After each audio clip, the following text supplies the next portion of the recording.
beautiful people.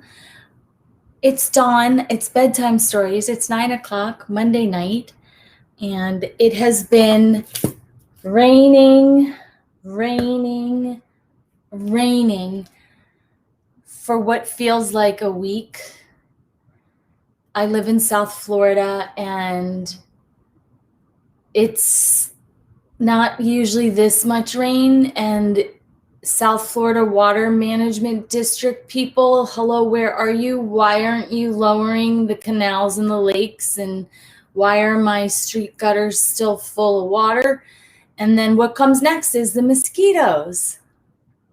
Speaking of mosquitoes and bugs and rain, tonight I'm reading Jan Brett's The Umbrella. And a cool fact about Jan Brett, I love to do an author study on her when I work with little kids, but even big kids can benefit from knowing Jan Brett. This book is published originally 1949. And in our classrooms today, as educators, we need to try to be culturally responsive and culturally relevant. And if she wrote this book in 1949 about, you're going to see it's the rainforest, and if you look at the main character, the protagonist, his name is Carlos. And Carlos is a boy with, we can call him colored skin, right? He's from somewhere South America. And what I love about this book, not only because it's old, but because it's still new and relevant.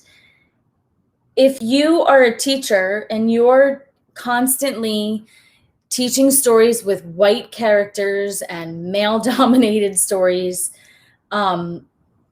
it's not really appropriate in today's day and time and age to be constantly preaching and teaching to that one area. And also, do the faces that you teach in your books reflect and represent the faces that are in front of you?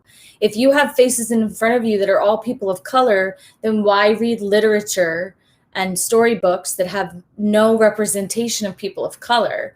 So Jan obviously knew this. She wrote this book in 1949, and this is a beautiful story. I'm going to read it out loud, and it represents a culture that when children can read and see themselves represented in books, it's huge. It's just like if they can see themselves represented in a doll, right? The appropriate doll for them.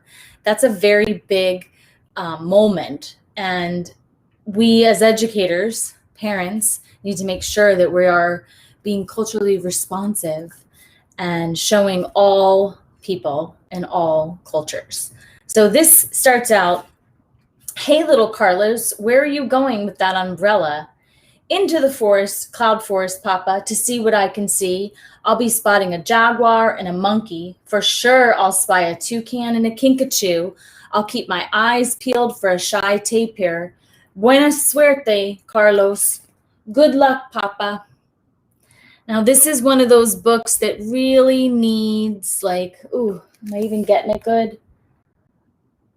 Spend some time on those. His umbrella is the coolest thing. It's like he made it out of a stick and umbrella leaves, right? So now he's in the rainforest. Carlos, I think I can read upside down and backwards, but it's too small, so I can't even try. Carlos walks into the cloud forest. Are we getting it? Yeah. How silent it is. The only sound is the drip, drip, drip of drops falling from the tall trees. There's not so much as a tiny tree frog down here, Carlos thinks. I'll have to climb up for a better view.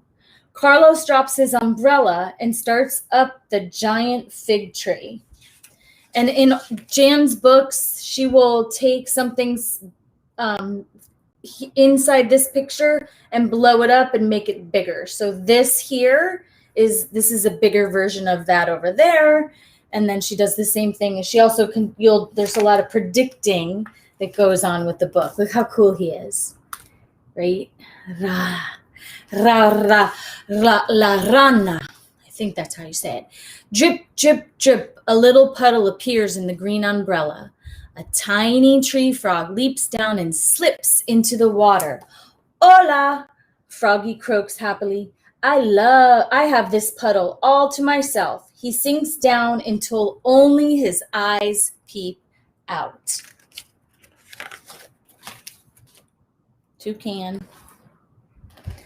Plop! A juicy, ripe fig falls smack into the umbrella. Toucan is not far behind. Froggy sees Toucan's sharp beaks. Betty, he peeps.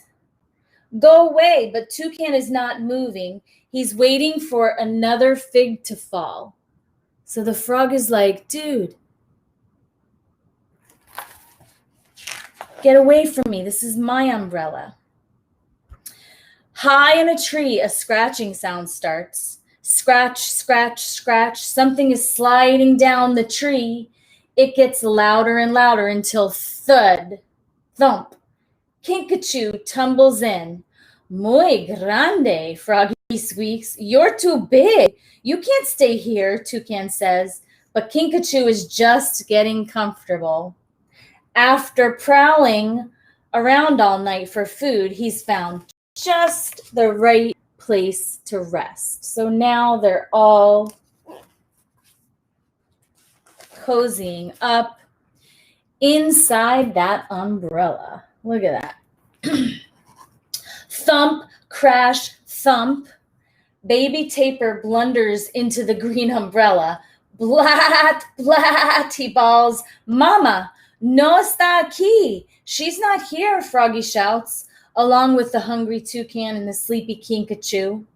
The umbrella's shiny green leaves shiver and shake, but baby Tapir is staying here until his mother comes for him.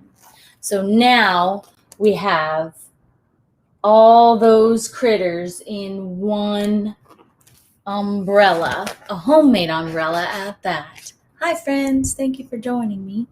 Swish, swish, a most beautiful bird sails down onto the umbrella handle. Quetzal looks down at Froggy, Toucan, Kinkajou, and Baby Tapir, rocking back and forth. Fly away, they call up, but proud Quetzal is too busy arranging his tail plumes to listen to them. Q word and all. Suddenly, Frisky Monkey jumps down. He grabs the umbrella, flings it into the river, and jumps aboard. ¿Qué pasa? What is happening? Froggy asks as water starts to pour into the umbrella. So, of course, the monkey has to come in and do his monkey business and take the whole umbrella and now throw it right into the river. We will sink for sure. Toucan, Kinkajou, Baby Tapir, and Quetzal wail together. That monkey never thinks before he acts, and he doesn't. Such a monkey brain, right? Always the monkey brain. All right. I wish you could see the pictures better. There's got to be. This one is the froggy, and you can't really see, but the bird's talon claw is on his head, so he's being squished. Remember, she blows up something on the page. And then look how cute they all are in the umbrella. Atención! Who's sitting on me? Froggy cries. Stop poking your beak into me, Kinkajou shouts at Toucan. Blat, bawls Baby Tapir. You're getting my feathers all wet, Quetzal squawks at Monkey. Jaguar is cleaning his silky black spots when he hears all the squabbling and looks up. Jaguar? Oh, boy. Oh. As the umbrella floats by, he pounces in, making it sink even deeper into the water. The animals scramble and squirm out of the jaguar's way. No problema. Froggy squeaks in the jaguar's ear. Be our guest, the animals cry. Just don't eat us up, is what they think to themselves, which is what I would be thinking if a jaguar was anywhere near me, although they're gorgeous and beautiful. Hummingbird. Hummingbird flashes by, smaller than small. He sees the big green umbrella handle sticking up, just the place for a hummingbird to stop for a little rest.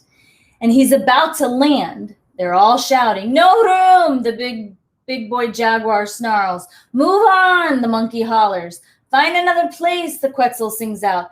"We got here first!" the kinkajou growls. "Stay away!" the toucan screeches. "Blah!" bawls the baby tapir. "Adios!" "Goodbye!" the froggy peeps.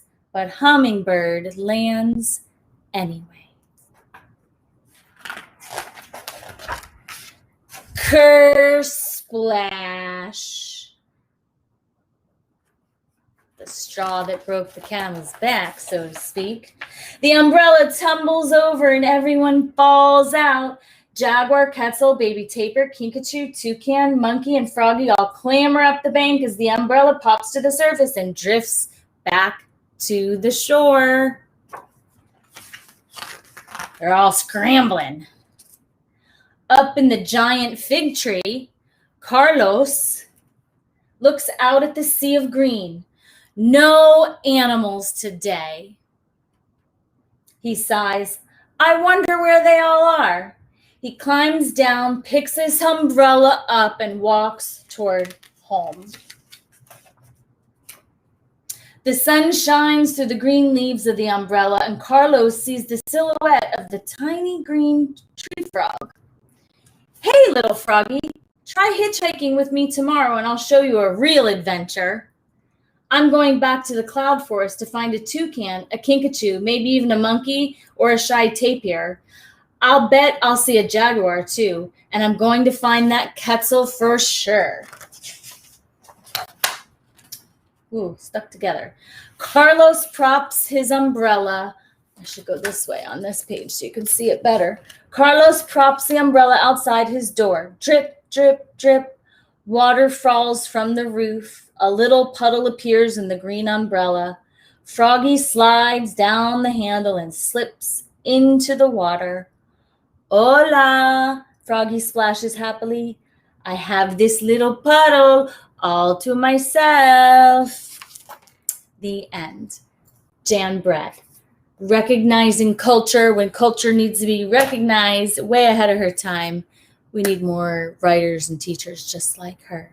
So that is tonight's story. Yes, I'm moving into picture books, although I have a better way of doing picture books. I have like a document camera. I don't know if I want to go to that extent. Kind of like want to keep it simple. So I will see you tomorrow night with a brand new story book. Who knows where we'll go. Ciao. Good night. Sweet dreams. Good night. Finish.